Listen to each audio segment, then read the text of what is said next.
السلام علیکم پیارے ناظرین، اسلامی تاریخ میں ایک دور ایسا بھی آیا ہے کہ جب مسلمان آپس میں ایک دوسرے کے خون کے دشمن بن گئے تھے اور ایک دوسرے کو موت کی نیند سلانے کو تیار بیٹھا تھا۔ یہ واقعہ 37 ہجری کا ہے، جب حضرت علی خلیفہ بنے۔ اس وقت امیر معاویہ شام کے گورنر تھے۔ امیر معاویہ نے حضرت علی کے خلافت پر بیعت کرنے سے صرف اس لیے انکار کر دیا تاکہ جب تک حضرت عثمان کے قاتلوں سے خون کا حساب نہ لیا جائے گا تب تک وہ بیعت نہیں کریں گے۔ اس بات نے دیکھتے دیکھتے اتنا طول پکڑا کہ نوبت جنگ تک پہنچ گئی اور مسلمان دو گروہ میں بٹ گئے اور چگل خوروں کی چگل بازی سے یہ بھیانک جنگ کی صورت اختیار کر لی۔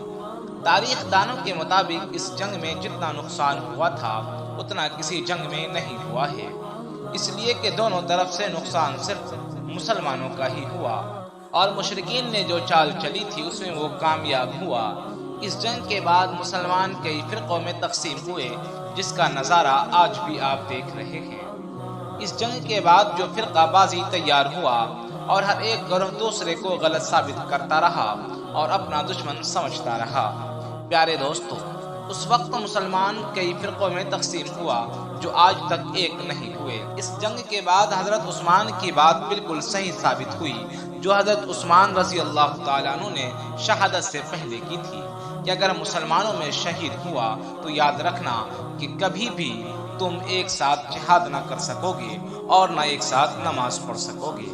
اور یہ بات بالکل صحیح ہے کہ آج بھی مسلمان نہ تو ایک ساتھ نماز پڑھنے کو تیار ہے اور نہ ہی ایک پلیٹ فارم پر جمع ہونے کو تیار ہے۔ اس جنگ میں جب حضرت امیر معاویہ کو شکست ہونے لگی تو آپ نے صلح کی پیشکش کر دی، جس کو حضرت علی نے ماننے سے انکار کر دیا۔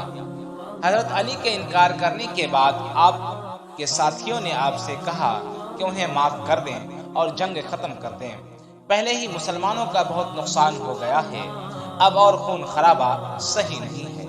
آپ نے اپنے ساتھیوں کی بات پر صلح کر لی تو ایک گروہ نے آپ سے بغاوت کر دی کہ آپ ان لوگوں کو نہ چھوڑیں اور ان سے ان کے کیے کا حساب ضرور لیں۔ اس پر حضرت علی نے ان کی اس بات کا انکار کر دیا۔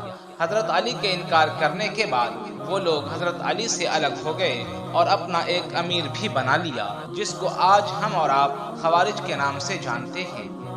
یہ عالم اسلام کا پہلا گمراہ گروہ تھا۔ لوگوں نے حضرت علی اور امیر معاویہ کے خلاف بغاوت شروع کر دی اور اپنے عقائد کی تبلیغ شروع کر دی، لوگوں کو غلط باتوں پر ابھارنے لگا۔ آخر میں اس گمراہ گروہ کے شر کا خاتمہ حضرت علی نے خود کیا اور اس گروہ کی ریڑھ کی ہڈی کو توڑ کر رکھ دیا۔ پیارے دوستو، آج کے لیے بس اتنا ہی، پھر ملتے ہیں اگلے ویڈیو میں۔ السلام علیکم ورحمۃ اللہ وبرکاتہ۔